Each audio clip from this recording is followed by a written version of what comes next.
ध्रुपदामध्ये असं म्हटलं की जग पाहे स्वरूप पाहते प्रभू अंधकार पाहते.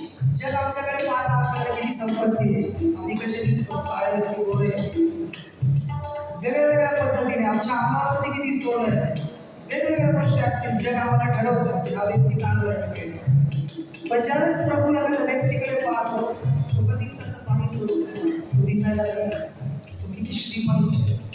जग प्रभू त्याचा अंतःकरण हे त्याचं ध्रुपद आहे.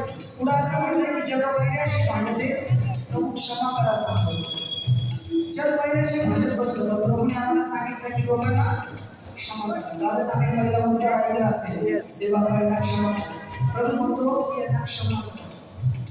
येशू म्हणला तर यांना क्षमा करा. हे काय करतात त्यांना कळलं. आम्ही देखील एकमेकांना क्षमा केली पाहिजे. पुढचं करता असं की जग बुद्धिमान शोधते त्यावेळेस आम्हाला